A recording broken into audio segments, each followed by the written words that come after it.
What's up, everyone? Today's Know Yourself question of the day. If money were no object, what kind of party would you throw? This is interesting. I've thrown a party or two in my day. So, if money were no object, well, my first thing is I don't think money is necessarily what makes a good party, right? I think what makes a good party is three things: music, food and drink, and the attitude of the crowd, a positive attitude of the people at the party. But since money is no object, let's hype it up a little bit, and I would say that everyone invited we're getting on a plane, and I'm flying everyone to Barcelona, because that's a place that's special to me, and we're gonna have a party outside on a 70 degree, no humidity, light breezy evening in a placa, depending on what dialect you're in, right off of La Rambla, Plaza de Triumph. No, not Triumph. I'm blanking on the name, but I know exactly where it is and what it looks like.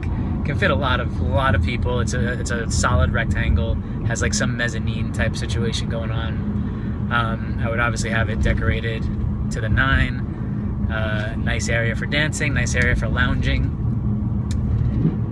So three things that I said were important. One, the crowd. For me, celebrities and models and that doesn't do it for me. That doesn't make a good party.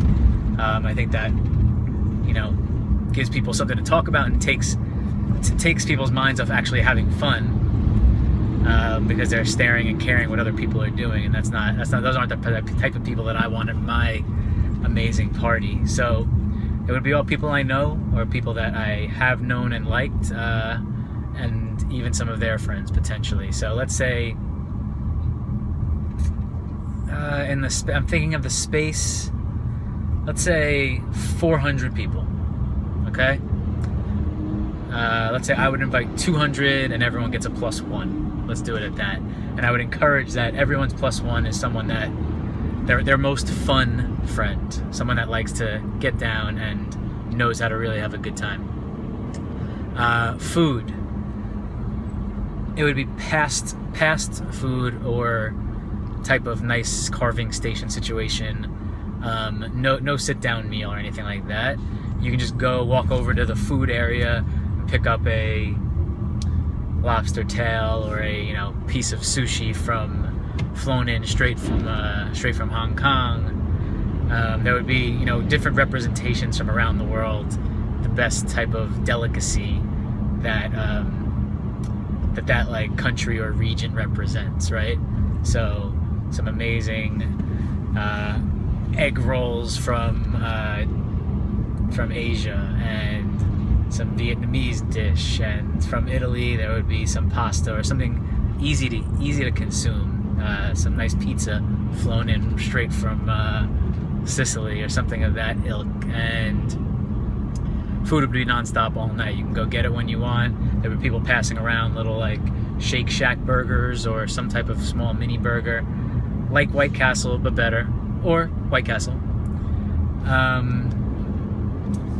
Obviously any type of alcohol, drink, or thing you could think of. Bars everywhere. No one waits for a drink for a minute. No one waits for food for a minute.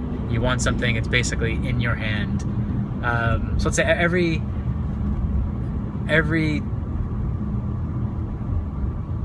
6 people have a butler.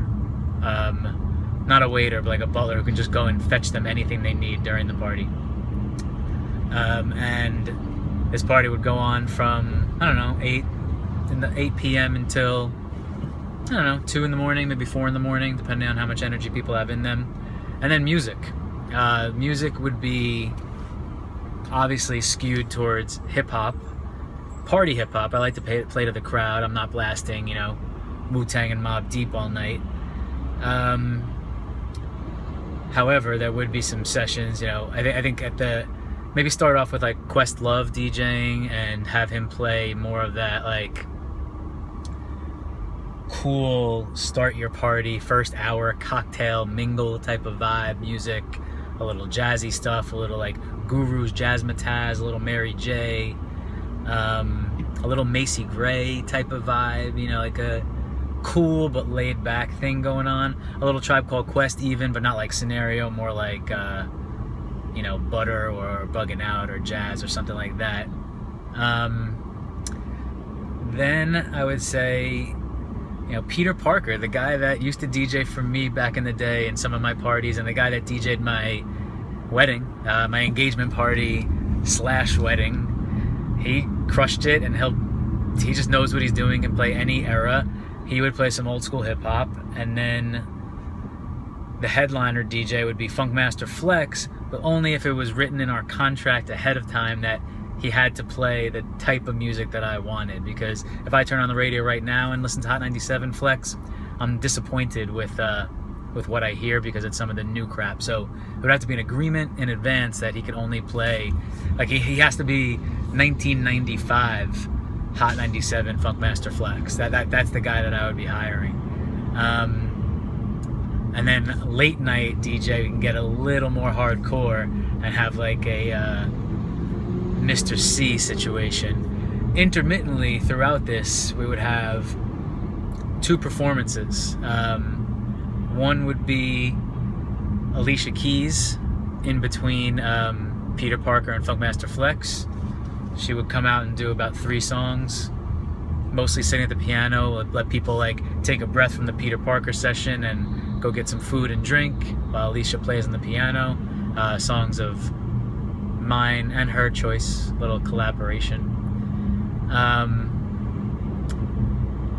And then probably Jay-Z would come out late night after Flex, or even with Flex, before the late night stuff gets going. It'd probably be Jay-Z come out and do maybe 5 songs, half-hour worth of performances. Crowd goes nuts, and then the hardcore stuff comes on at like 2 in the morning for anyone who is still around. And you know, I'd say one more performance that I would throw in there. We would get Freestyle Love Supreme, led by Lin-Manuel Miranda. If you don't know who they are, look it up. Obviously, you know who he is. But the original Freestyle Love Supreme would come and do a 20-minute freestyle comedy sketch with the people in the room. People would throw out words and they would do their thing, do what they do, because that is one of my favorite things. And then that mostly covers it. And then there would a good party has to have, or the best party ever that I would throw with no care about money. Remember, that's what the question was. Has to be a great goodie bag, right? So everyone who's there is leaving with something. So after the party, everyone would be put up in a hotel in Barcelona, and they would stay overnight, obviously, and I would fly them back whenever they wanted. But everyone would put a request and say, this is what I would like to leave your party with, and that's what they would get. There would obviously be top-notch photographer, videographer, so we had this party online, or we had the memories somewhere. And actually, the only place that you'd be able to see, if you weren't at the party, or even if you were at the party, the only place you would be able to view what went on at this epic event is at my website, chrisheller.me. That's the only way. Not a paywall or anything. You get it for free. You just gotta come subscribe to my newsletter or something like that. Yeah, so that's what I'm thinking off the top of my head as I drive along these Brooklyn streets. That is what I would do, the party I would throw if money were no object. So let's make it happen. And if you're watching this video, you'll probably get the invite. So keep doing what you're doing, and maybe I'll see you in Barcelona. Later.